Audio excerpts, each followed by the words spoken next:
Seja bem-vinda, Lourdes. Bom dia. Gustavo Monteiro.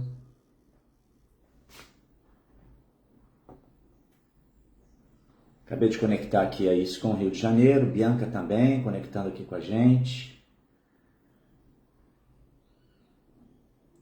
Vou fazer a leitura hoje. Obrigado, bom dia para você também. Fazer a leitura hoje do Srimad Bhagavatam, terceiro canto, capítulo 23. Acabamos de ingressar no capítulo 23, intitulado Lamentação de Devahuti.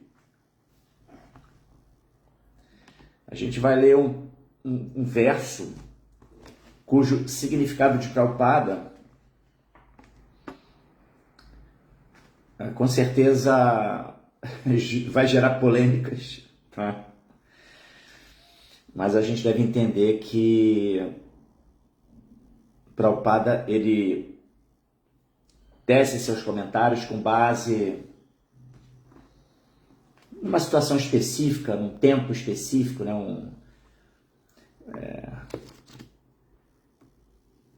Tempo, lugar e circunstância. E eu vou tentar aqui discorrer sobre isso para demonstrar que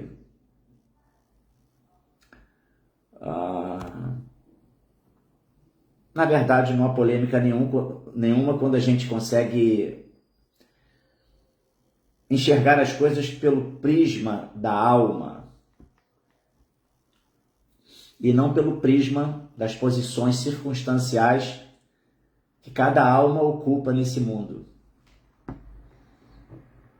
E ali, consequentemente, submetida a guna, karma. Guna são a influência dos modos da natureza e as suas tendências, e karma, resultado de ações passadas, e com uma natureza específica a se manifestar em decorrência de tudo isso. Então, já conectei aqui o Instagram, também o nosso Facebook. Esse meu smartphone, não sei o que acontece, ele não me indica a presença das pessoas aqui, se tem gente conectada. Eu vou aqui tentar um artifício pelo meu notebook, ver se pelo notebook eu faço esse acompanhamento. Só um minutinho.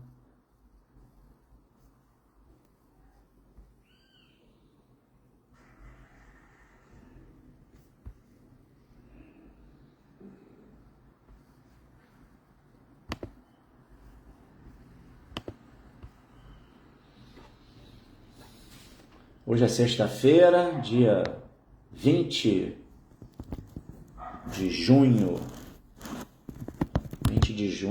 de 2025. Aguenta aí só um pouquinho, tá, pessoal? Onde é que está o ao vivo?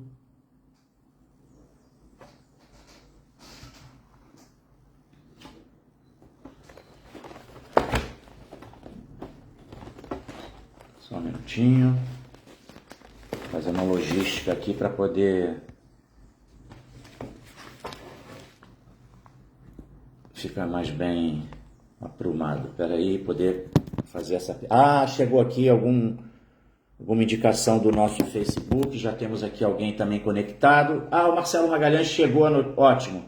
Bom dia, Marcelo. Seja bem-vindo. Então podemos seguir. Está tudo conectado. Jayorada Madhava, Jayakundya Bihari, Gopi Janavalabha, Girivarada Hari, Ashodanandana Braja Janaranjana, Jamunatira Vanachari. Om Namo Bhagavate Vasudevaya. Om Namo Bhagavate Vasudevaya. Om Namo Bhagavate Vasudevaya. Narayana Namaskritya Naranchaiva Narottamam Devim Saraswatim Vyasam Tato Jayan Udiraye. Antes de se recitar este Srimad Bhagavatam, que é o verdadeiro meio de conquista, deve-se oferecer respeitosas reverências à suprema personalidade de Deus, Narayana.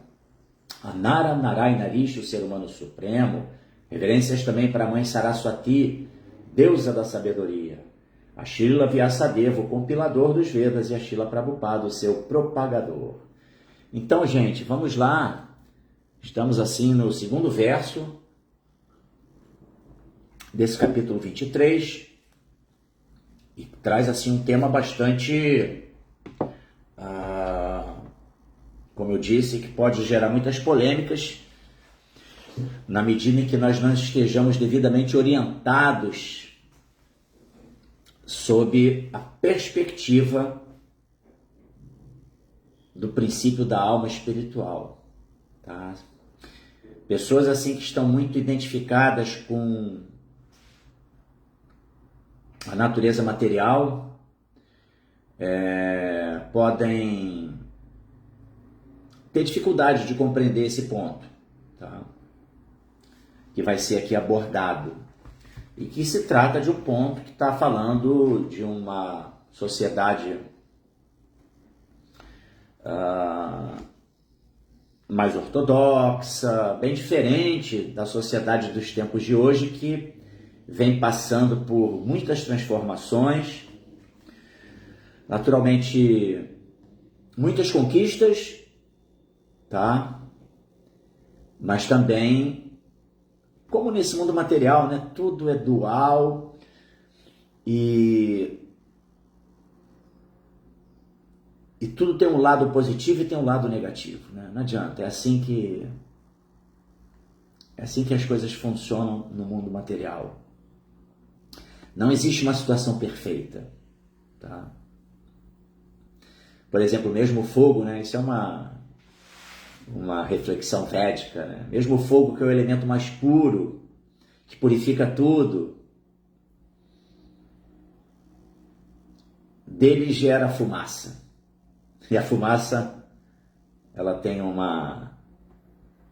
um reflexo desse elemento puro do fogo, que é um reflexo negativo. Não é assim? Então, vou tentar aqui abordar esse tema da maneira mais lúcida possível e tirar os fantasmas das nossas mentes, para que a gente possa auferir os benefícios com a devida compreensão filosófica, tá bom? Om Namo Bhagavate Vasudevaya. Eu já fiz essa invocação auspiciosa. Verso 2. Vishambrenatma shochena Gauravena Damenacha Shushrushaya Sauridena Vacha Maduraya Chabho. Vishrambena, com intimidade. Atma Sochena, com pureza de mente e de corpo. Gauravena, com grande respeito. Damena, com controle dos sentidos. Cha e Shushrushaya, com serviço. Sauritena, com amor. Vacha, com palavras maduraya, doces. Cha e Boho, ó vidura.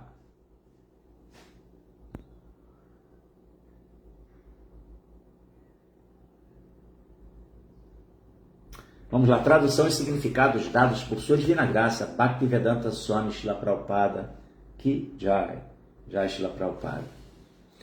Ó Vidura, Devahuti servia seu esposo com intimidade e grande respeito, com controle dos sentidos, com amor e com palavras doces.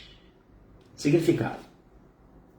Neste verso, duas palavras são muito significativas. Devahuti servia seu esposo de duas maneiras. Vishrambena e Gauravena, que são dois processos importantes quando se serve o esposo ou a suprema personalidade de Deus. Vishrambhena significa com intimidade e Gauravena com grande reverência. O esposo é um amigo muito íntimo. Portanto, a esposa deve prestar-lhe serviço, assim como uma amiga íntima, e ao mesmo tempo deve entender que o esposo é superior em posição e deste modo deve oferecer-lhe todo o respeito. A psicologia do homem e a psicologia da mulher são diferentes. Devido à sua constituição corpórea, o homem sempre quer ser superior à esposa, e a mulher, por constituição corpórea, é naturalmente inferior ao esposo. Logo, o instinto natural é que o esposo quer colocar-se como superior à esposa. Isso deve ser respeitado. Mesmo que haja algum erro da parte do esposo, a esposa deve tolerá-lo. E assim não haverá mal-entendido entre esposo e esposa. Vishrambhena significa com intimidade, mas não deve ser uma intimidade que gere descaso. Segundo a civilização védica, a esposa não pode chamar o esposo pelo nome. Na civilização atual, a esposa chama o esposo pelo nome, mas na civilização hindu, não. Tempo, lugar e circunstância, tá, pessoal? Vamos entender primeiramente esse importante ponto, esse importante conceito. Está se falando de uma civilização remota, entendeu? Mas que tem bases muito sólidas no desenvolvimento da alma, entende? No cumprimento do seu Dharma e na busca pela verdadeira meta da vida, que é a autorrealização. Autoconhecimento, autoaperfeiçoamento para se atingir a autorrealização e cada um cooperando com o outro dentro dos princípios do Varnashram Dharma, de maneira que todo o corpo social ele avance, ele evolua, tá? Bom dia, Sundarante, seja bem-vindo. Sérgio Azevedo, Luiz Rocha, Marcelo, já me dirigi a ele, também aqui no nosso Instagram, Lila Chaitanya Dasa, Hare Krishna, lá de São Paulo, Suzana Lopes, tá chegando aí o Ratha Yatra do Rio, hein? Breve nós teremos em julho, dia 27, salvo engano, né? 27 de julho, Ratha Yatra aqui do Rio de Janeiro, e vamos que vamos. Bhagavan Tatu, Hare Krishna, também o Robson, Isidoro, enfim, vamos lá seguindo aqui essa leitura de hoje. Então, assim, os complexos de inferioridade e superioridade são reconhecidos. Damenacha, a esposa, tem de aprender a controlar-se, mesmo que haja algum mal entendido. Sauridena Vacha Madhuraya, significa sempre desejando o bem para o esposo e falando-lhe com palavras doces. São muitos os contatos materiais que agitam o homem no mundo externo. Portanto, em casa, sua esposa deve tratá-lo com palavras doces. Om Gyana Shiva Prabhupada Ki Jai. Om Gyana Timirandasya Gyana Jana Shavakaya Chakshurum Militan Jaina Tasmai Shri Gurave Namaha. Nasci na mais obscura região da ignorância, e o meu mestre espiritual está abrindo os meus olhos com a choche do conhecimento, por isso ofereço-lhe as minhas mais humildes, respeitosas reverências. Namah Vishnupadaya, Krishna Prestaya Bhutale, Shrimate Bhakti Vedanta Swami Nityanamine, Sirupa Sanatana Bhata Raghunatha Siddhiva Gopalabhata Dasa Raghunatha, Shri Sadhu Goswami Prabhuski Jai.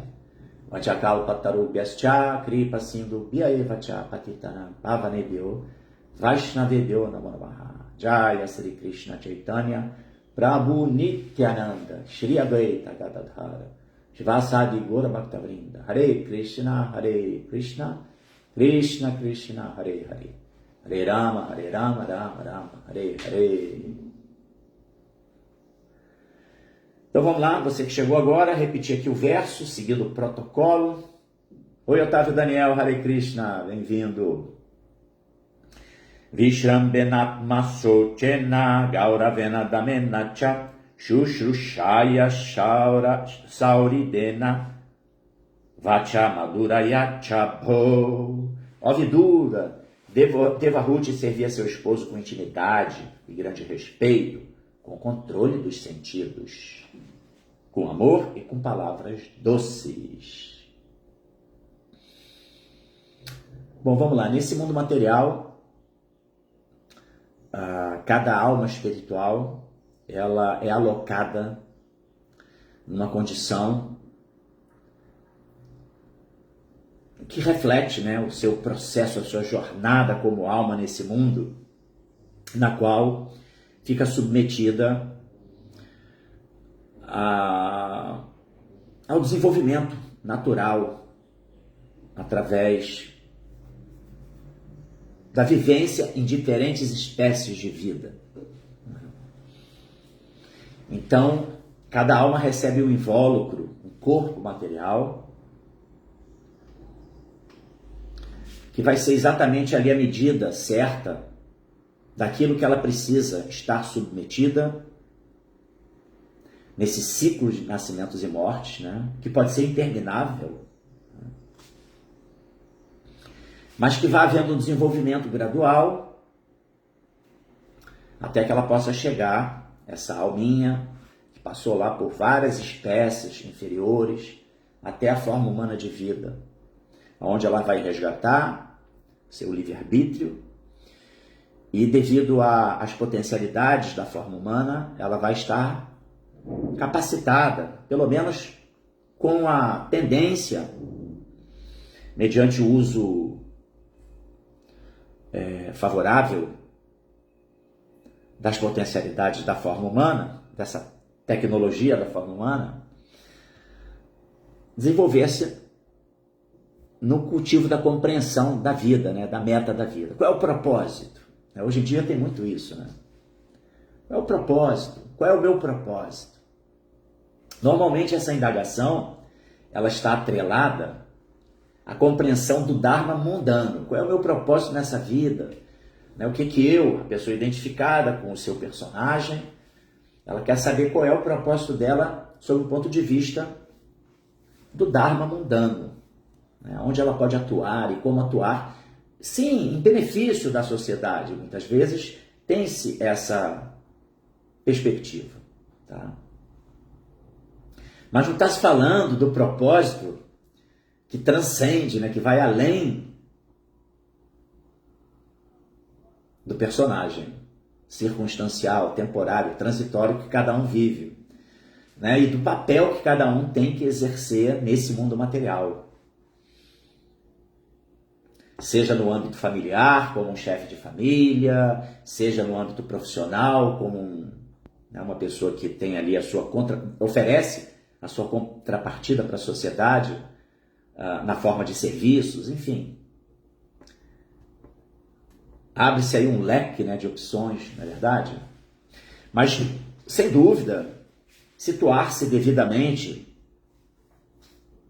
com base na própria natureza da pessoa, e executar, né, oferecer um serviço para a sociedade, tudo isso alavanca, tá, a possibilidade de desenvolvimento, porque se está dentro de um viés de cultivo de virtudes, né? A pessoa quer servir. E esse é a mola mestra do desenvolvimento da alma. Claro, uma vez estando na forma humana, o Dharma da alma é servir. Então ela vai executar o serviço para o bem dos outros, né? Oferecendo, empreendendo e oferecendo sua energia em prol de um corpo social. Então isso é muito legal, é virtuoso, tá?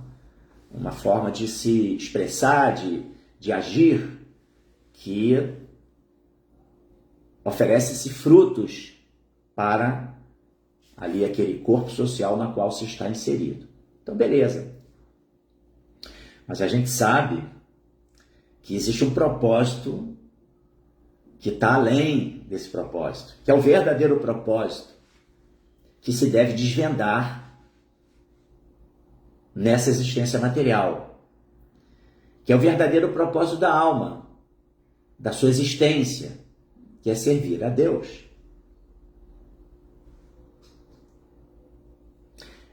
E o fato é que, quando se compreende esse propósito último, a meta última da vida, nós iremos ser muito diligentes com os propósitos do mundo material. A tendência é essa. Porque você se enxerga como alma e você enxerga todos como almas. E você entende a relação de almas com o Deus no centro desses relacionamentos, Deus como sendo ali o verdadeiro objeto de adoração, e, portanto, vai se primar por relacionamentos muito saudáveis, muito cuidadosos, no caminho, né, no nosso avanço, a prática do serviço amoroso a Deus. Então, obtém-se uma compreensão e vai se agir de acordo com princípios que são supra-humanos, digamos assim, né? Porque a gente sabe, por exemplo, que a mera compreensão do Dharma mundano, às vezes, gera competições, né? Porque eu estou ali numa posição, tem uma outra pessoa que quer ocupar minha posição também, então isso gera uma competição.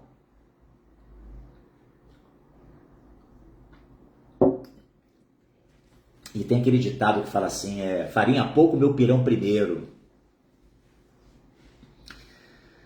Vai ter uma natural tendência de você ser mais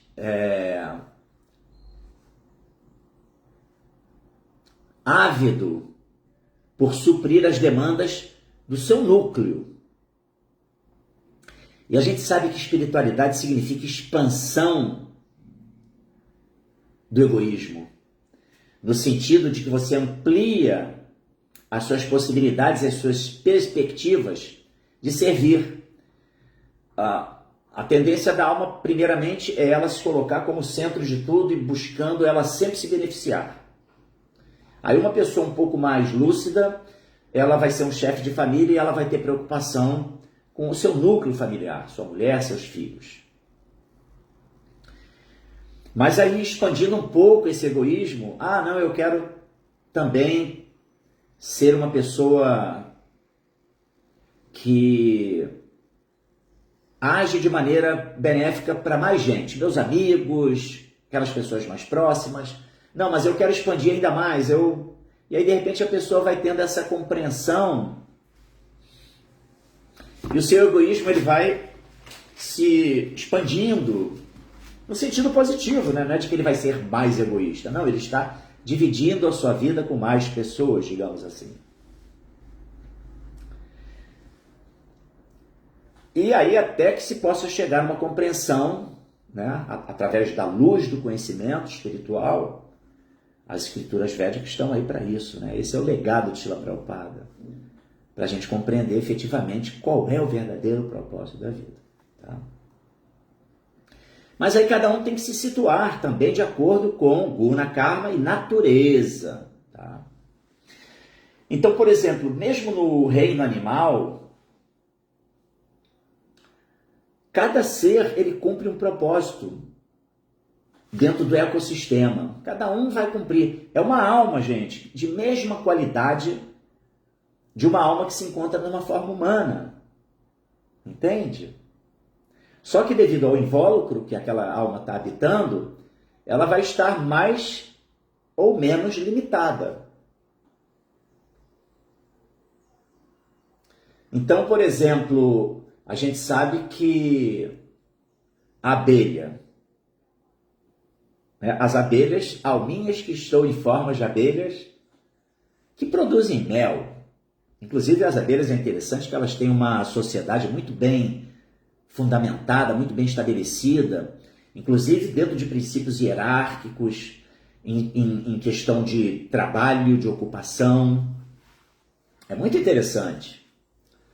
Elas são muito empreendedoras, mas o maior benefício que elas, pode-se dizer, para a sociedade humana, né, é o mel que elas produzem.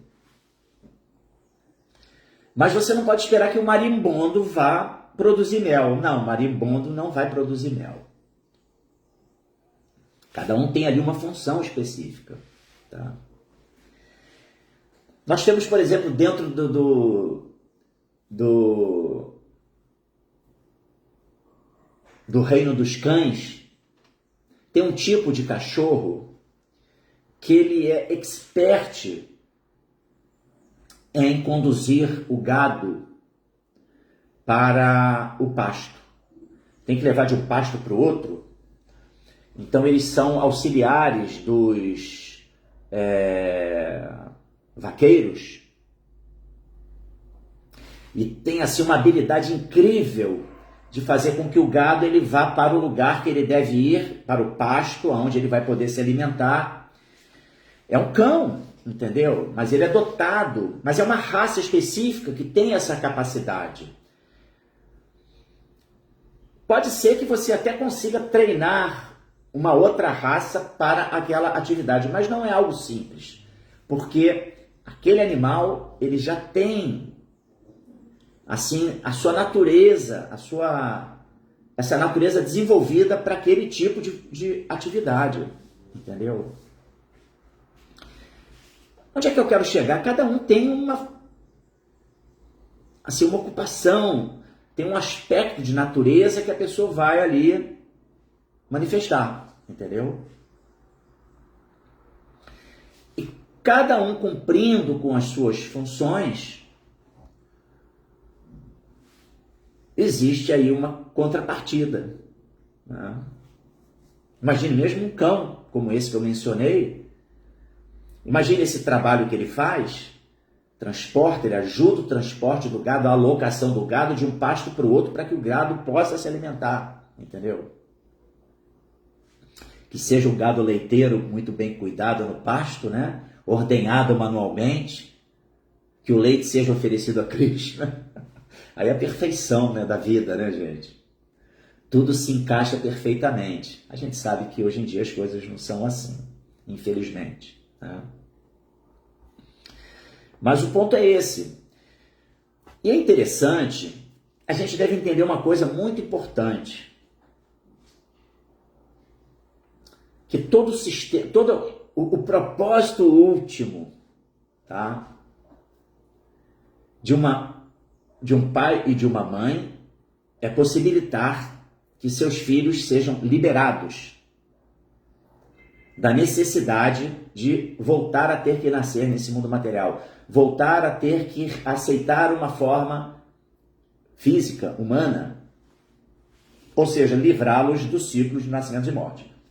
Imaginem o grau de responsabilidade. Isso é falado lá no Upadeshamrita, né? Primeiro verso, Vacho vegan manasak kroda vegan jirva vegan udaropasta vegan, que fala que ninguém pode ser um guru, um pai, uma mãe, se não estiver qualificado para liberar seus filhos. Né?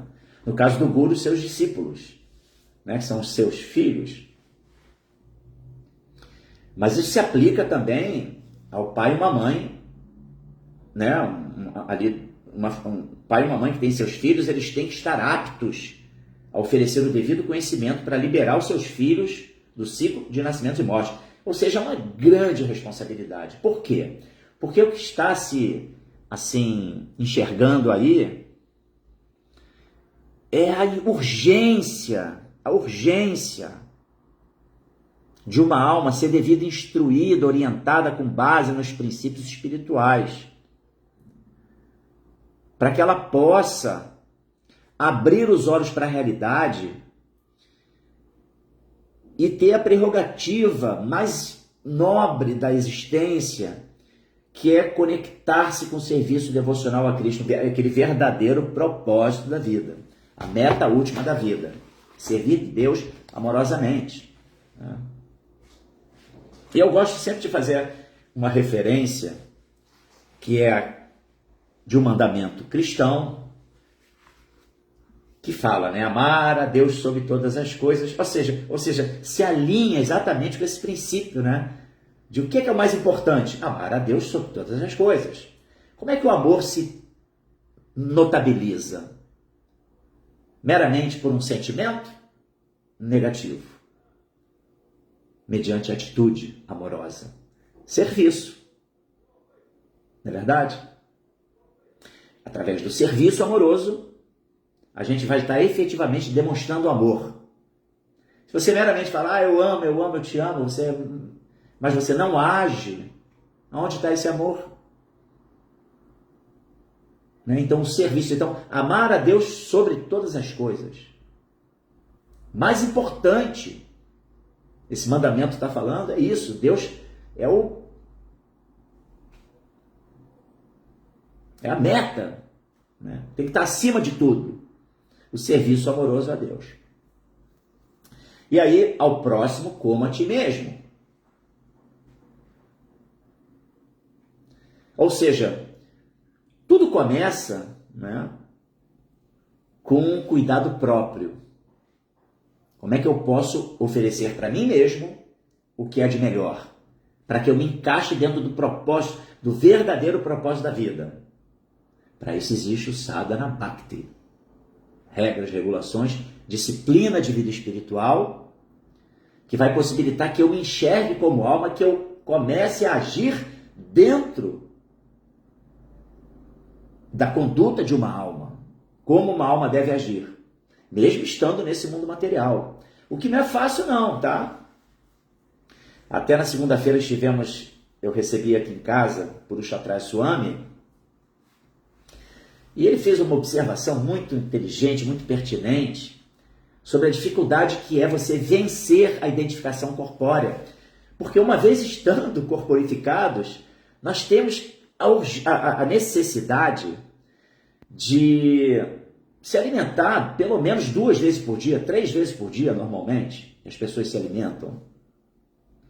Tenha um cuidado de asseio corpóreo.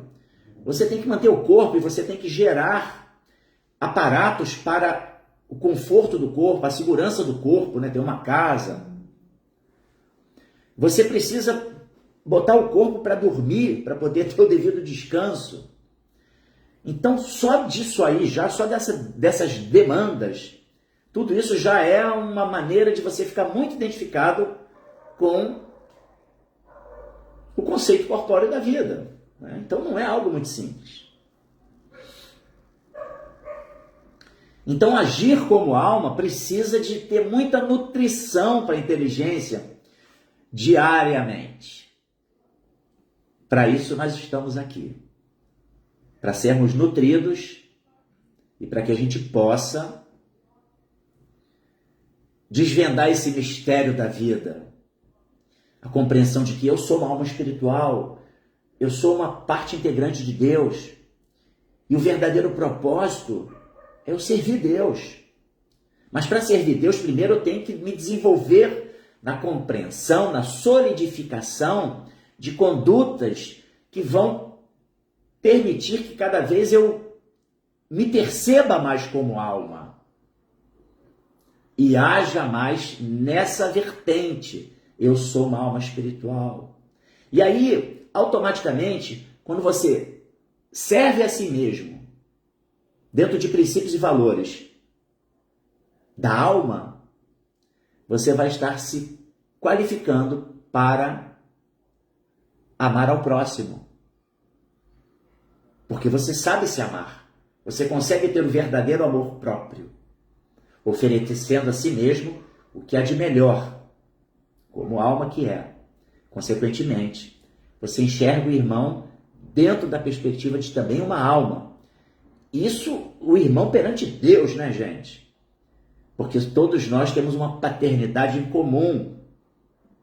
Quando nós nos entendemos como almas espirituais, todos partes integrantes do mesmo Pai Supremo, então isso clareia a nossa percepção de que o irmão é irmão mesmo, né? O próximo, né? Então, amar ao próximo, você vai ter capacidade, você vai ter, como eu posso dizer, a visão correta também de como amar o seu irmão. Isso nos aproxima do amor a Deus, né? Então,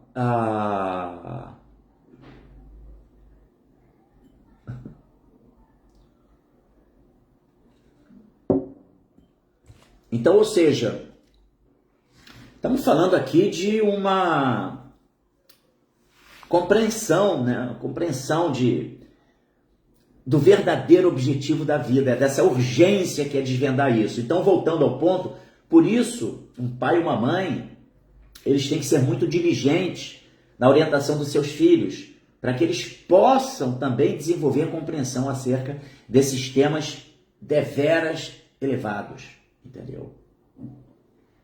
Mas que são o fio condutor para êxito na vida, na jornada da vida.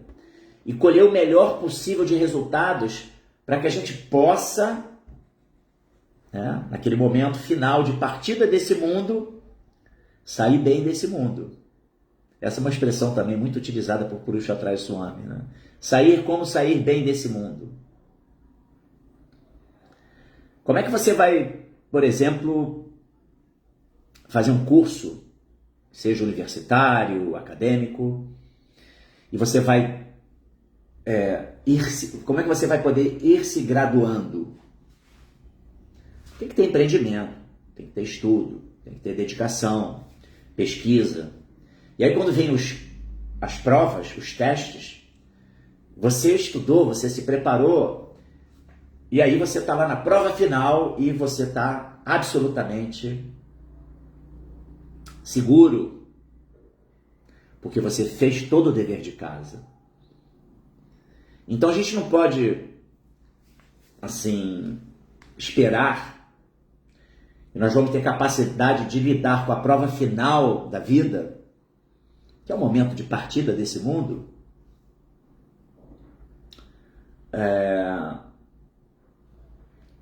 nós vamos conseguir uma boa nota se a gente não tiver feito o dever de casa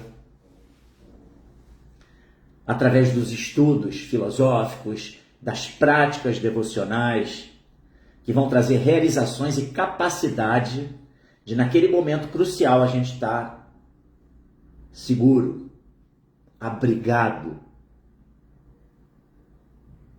em Deus. Entendeu? Então esse negócio é muito sério, gente. Né?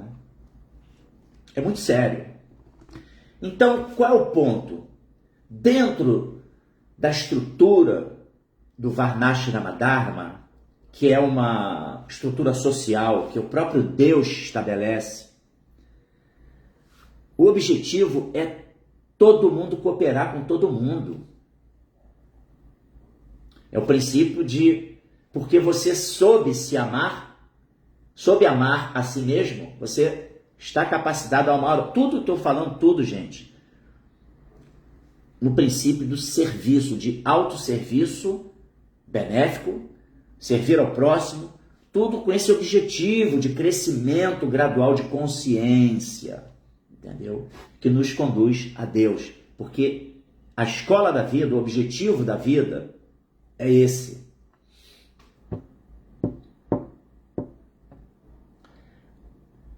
Tudo bem, o mundo material existe para aqueles que querem viver separadamente de Deus. É um fato. Estamos aqui porque manifestamos o desejo de viver independentemente. E o mundo material está aí, ele oferece todas as possibilidades para isso. Tá? Ninguém é obrigado. A gente vê, por exemplo, muitas iniciativas aí ateístas, inclusive se opõem de uma maneira muito veemente, às vezes até agressiva, contra vertentes espiritualistas, contra a religião, contra a espiritualidade, fazem chacota. Tudo bem, cada um tem o seu... Tudo bem que eu estou querendo dizer, gente, é óbvio que a gente lamenta isso, né? É claro, mas é o direito da pessoa e para isso existe o mundo material. O mundo material, ele aloca todo tipo de pessoa, entendeu? Com desvio de compreensão do que é a vida, de quem somos, entendeu? Mas aí quando você começa a entender, a ver a cor da bola, já ficar assim desgastado com todo o processo de nascimento, velhice, doença e morte, que são os verdadeiros problemas da existência, aí está o cultivo do conhecimento espiritual para poder nos dar os devidos alicerces, né?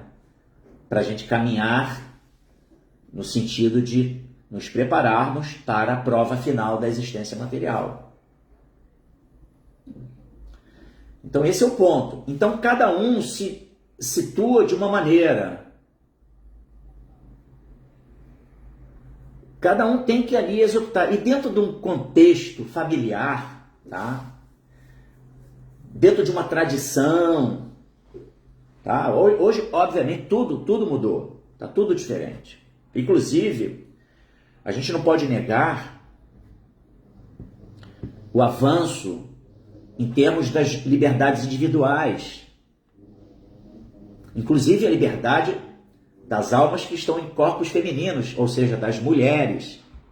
Eu gosto sempre de fazer essa observação. Almas que estão corporificadas em corpos femininos. Almas que estão corporificadas em corpos masculinos. Tem diferenciação? Não tem jeito. Óbvio que perante Deus somos todos iguais. E a alma, independentemente de qual invólucro, de qual gênero ela está situada, ela pode ser altamente grandiosa no serviço a Deus, independentemente disso. Mas que cada um tem uma natureza, isso é óbvio, né? Prabhupada até faz aqui uma observação: a psicologia do homem e a psicologia da mulher são diferentes. Isso não diminui ninguém, é apenas uma diferença. Agora, existe uma unidade na diferença. Todos são almas. E a mulher, ela pode ser extremamente, como é, atuante, participativa, cooperativa, empreendedora dentro de uma sociedade. Isso aí é algo que o mundo, né, ele chegou num ponto. Obviamente, há distorções disso também, devido ao fato de querer se competir e de não se compreender as limitações que cada um enfrenta devido guna, karma e natureza. Então tem algo assim que foge, né, da sensatez, da coerência, né? Por exemplo, a gente não vê mulheres executando tarefas muito árduas, mergulhadores de plataformas, né, que vão lá nas profundidades do oceano, usando um traje, todo um tipo de atividade extremamente dura, difícil, dentre outras. Mas em contrapartida, isso não diminui a alma que está num corpo feminino. Não, de maneira nenhuma. Ela tem outras atuações que são extremamente relevantes e importantes. Agora, indo para o campo de uma sociedade mais tradicional, tá? É inegável a importância da mulher como ali na sua posição matriarcal, como porto seguro de uma família, tá? Por exemplo, eu fui criado num ambiente em que meu pai era o empreendedor, o cara que ia trabalhar. A minha mãe, embora ela tenha cursado direito e tenha feito até exercido um pouco o ofício de advogada, mas ela acabou que se fixou ali como a dona da casa, né? E criou a mim, as minhas irmãs, e fez isso com maestria. Eu tive assim a presença da mãe dentro de casa, que era criava aquele ambiente acolhedor, entendeu? Isso tem uma relevância, uma importância muito grande, entendeu? Inclusive, nos dias atuais, devido à corrida da mulher por um lugar ao sol, eu me refiro à questão profissional, né, de ela se situar dentro da sociedade com as suas potencialidades em diferentes tipos de atividades, a mulher ficou ausente do lar. Tá? E essa ausência do lar faz com que o quê? Os filhos ficam sob a tutela, digamos assim, né? Os cuidados, melhor dizendo, de uma babá, uma pessoa, uma funcionária da casa que vai cuidar dos filhos. E isso gera muitas complexidades, muito distanciamento na relação dos filhos com os seus pais. Porque o pai está fora, a mãe também está fora, e a mãe presente no lar, ela é exatamente aquele elo de conexão dos filhos com o pai, fazendo um mecanismo em que tudo funciona. Eu não estou dizendo que isso é o sistema correto e perfeito, tá bom, gente? Mas é o sistema em que trabalha-se conjuntamente para o desenvolvimento do ser num ambiente de harmonia. Voltando ao ponto, as mães ausentes, elas acabam, devido a essa ausência, essa carência que gera nos filhos, esse distanciamento, para compensar essa distância, se age com muita permissividade. E a gente vê hoje em dia crianças muito mal educadas, entendeu? Carentes. E achando que podem tudo, fazer tudo do jeito que querem, birrentas. Ou seja, a equação não é algo simples, entendeu? Essa equação no mundo material não é algo simples. Om apavitra, pavitrová, sarvavastam, gatopivá. Esse verso fala que da imperfeição surge a perfeição, né? Tem que ter um cultivo, tem que ter uma busca. E agora, o foco tem que ser o quê? Entender que existe uma urgência de nós como almas espirituais, existe uma urgência para que a gente se entenda como alma, que a gente possa se reconectar com um processo espiritual, um serviço devocional a Deus, e aí sim nós vamos estar conduzindo as nossas vidas, para nos livrar dos verdadeiros problemas da vida: nascimento, velhice, doença e morte. Esse é o ponto, entendeu? E para isso tem que ter uma estrutura saudável, harmônica, em que cada um cumpre o seu papel, para permitir o estabelecimento ali de uma atmosfera de amor, de acolhimento, para que as pessoas tenham autoestima, confiança. Então, quando se fala em civilização védica, está se falando basicamente nisso: ambiente saudável. Agora, o ponto é que a má compreensão dos textos védicos, isso se aplica também a diferentes tipos de religião, devido às contaminações do homem que eu falo, do homem, né? O homem da sociedade. A má compreensão gera muitos efeitos colaterais negativos, entendeu? A gente vê, por exemplo, nas religiões islâmicas, né? Na religião islâmica, lá no Oriente Médio, a má compreensão dos textos sagrados gera absurdas ofensas às almas que estão em corpos femininos. Absurdas ofensas. Tudo por má compreensão filosófica. Então, o primeiro passo é que a gente tem que entender é que somos almas espirituais, independentemente do corpo, do gênero, né? Entender que cada um tem uma função, mais ou menos, ali, que vai se estabelecer baseado guna, karma e natureza, e agir dentro dessa perspectiva. Agora, todos têm o direito de trilhar o seu caminho do jeito que quiser. Esse é o livre-arbítrio. Livre-arbítrio dá a possibilidade a todos agirem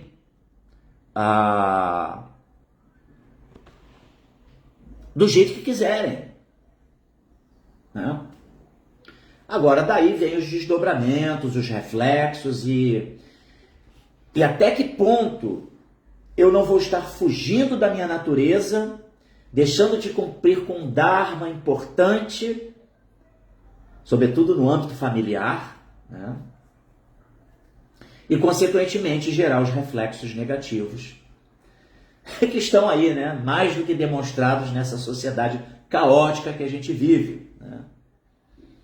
Sociedade caótica.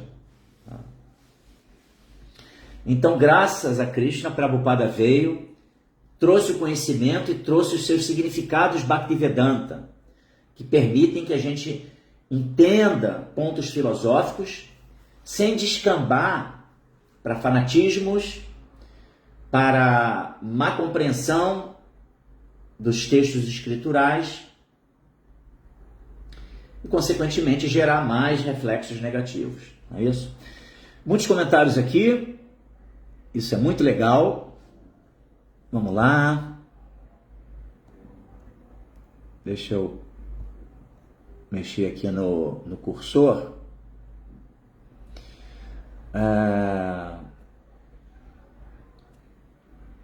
Temos aqui um comentário, né, de Sundarangi Devidas, é a Maria Stenis. A Maria Stenis. Sundarangi Devidas, olá, desculpe o inconveniente. Meu nome é Maria Stenis Elise, da Eslovênia, nascida, parará. Sempre aprecio seus comentários, mas já acho falta de educação enviar uma solicitação. Peraí. Enviar uma solicitação de amizade sem o seu consentimento. Bom, em última análise, ela está se pedindo desculpas porque ela não quer ser invasiva. E ela está querendo, Sundarangi, que é uma solicitação, que você envia a ela uma solicitação de amizade, ou uma mensagem direta. Está aqui o recado dado. Está aí uma função que se estabeleceu aqui através da live de hoje. Muito bom.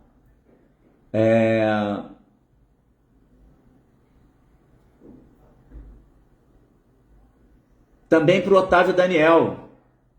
Está fazendo o mesmo pedido, a Maria Stenis faz o mesmo pedido para o Otávio Daniel. E o Marcelo Magalhães aqui. Quem não sonha em seguir uma pessoa perfeita? Todas as mulheres, até mesmo os homens, têm esse desejo. A questão toda é que nessa era não vai se encontrar essa pessoa. Por isso as mulheres não querem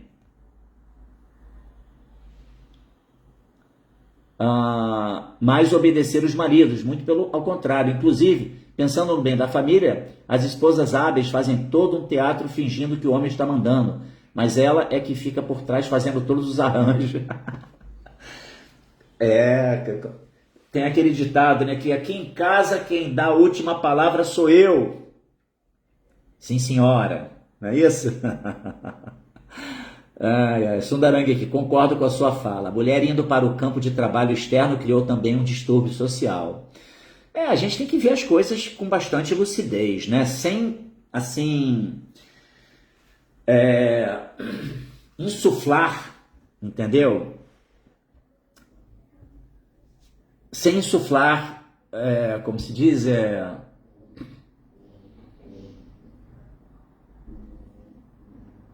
os ânimos, né, de que está se ofendendo aqui ou acolá alguém, né, a um determinado gênero. Não, aqui o negócio não é isso. O negócio é entender a posição da alma, saber que a alma ela vai ter uma tendência de acordo com a forma que ela está habitando, que ela está vivendo, e que a gente deve fazer o melhor possível de nós, né? Se a mulher, por exemplo, vai ao campo trabalhar, ela não pode deixar de estar preocupada com a saúde mental, psicológica dos seus filhos, porque a presença da mulher no lar é muito importante, entendeu? Como ali, porque se fala, porque a sociedade patriarcal, negativo, é patriarcal por um lado e matriarcal por outro, porque dentro de casa a mulher é aquele porto seguro, entendeu? Eu não estou dizendo que hoje a gente tem que adotar esse sistema, não é isso que eu estou falando, gente. Estou falando exatamente o cuidado que se deve ter em equacionar tudo de maneira que a mulher possa ter a garantia das suas liberdades individuais, a garantia de ter o seu lugar ao sol, dela ser respeitada, dela ter a possibilidade de ter um trabalho lá fora, mas não pode cobrir um santo e o outro ficar descoberto, entendeu? É tudo muito complexo. E eu volto a dizer, nesse mundo material não existe situação perfeita.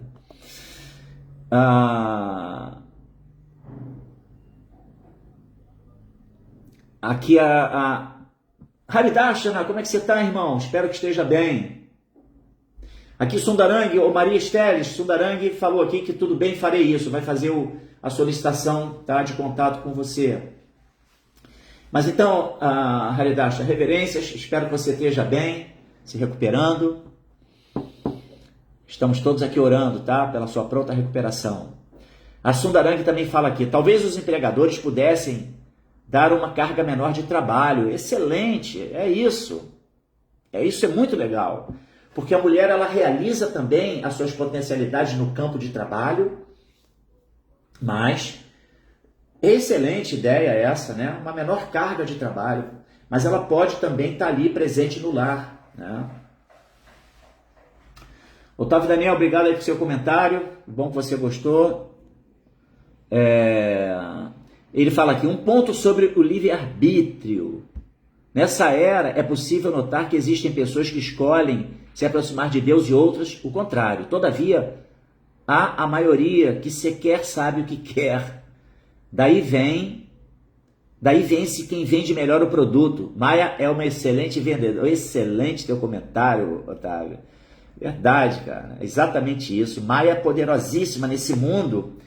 Ela tem uma capacidade, né, faz uma propaganda poderosa. Inclusive, ela usa todos os mecanismos da sociedade e consegue abafar, né, as iniciativas lúcidas que conectam as almas com a verdade. É impressionante. Maia é uma baita de uma serva de Krishna, né? Ela está ali, o trabalho dela é esse, entendeu? Né? Está sempre testando quem quer realmente se aproximar de Krishna. Como diz o ditado, separando o joio do trigo, né? E não à toa a gente vê muitos grandes líderes, né, grandes almas que se notabilizaram com líderes assim de renome no campo da espiritualidade, mas acabaram tendo o tapete puxado, porque a sinceridade, né, de objetivo, ela tem que estar sempre ali à prova, entendeu? E o desenvolvimento nesse mundo, mesmo para aquele que está se desenvolvendo como uma grande referência espiritual, tem que estar sempre com a guarda ali muito bem armada, porque Maia vai fazer teste, entendeu? Não tem jeito. E também aqui o Haridash, em última análise, na Kali Yuga moderna secular, a guerra dos deuses, homens e mulheres é mais acirrada. É verdade. O Haridash aqui, estou bem e bem atendido. Hare Krishna, que bom. Que bom, Haridash. Enfim, então, que bom que nós pudemos assim extrair boas reflexões de um texto assim bastante denso, né, de uma certa forma. E aqui o Mahatma Vidura trouxe aqui um comentário: orai e vigiai.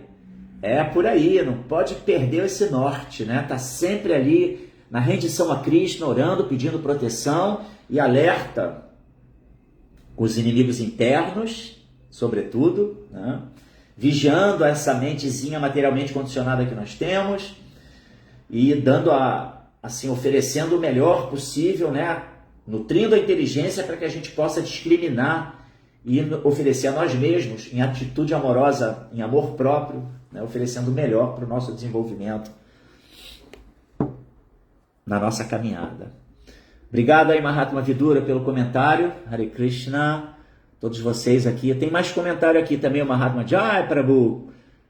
Quando o Senhor deu o exemplo das funções dos animais, podemos dizer que cada ser tem seu Dharma? Sim, tem.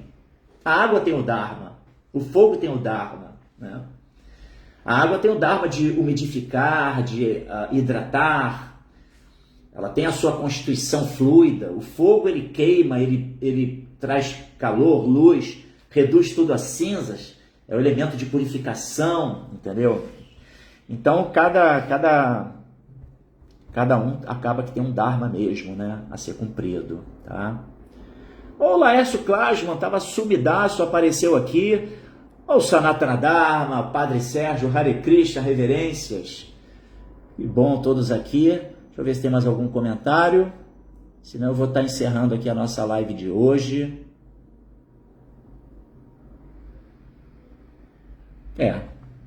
Então, vou ficando por aqui. Uma boa sexta-feira para todos vocês, um bom final de semana. Shila Prabhupada Ki Jai Gaura Premanande Hari Hari Bo. Obrigado a todos aí pela participação. Muito legal os comentários de vocês. Foi muito enriquecedor aqui para essa live de hoje. Hari Bo.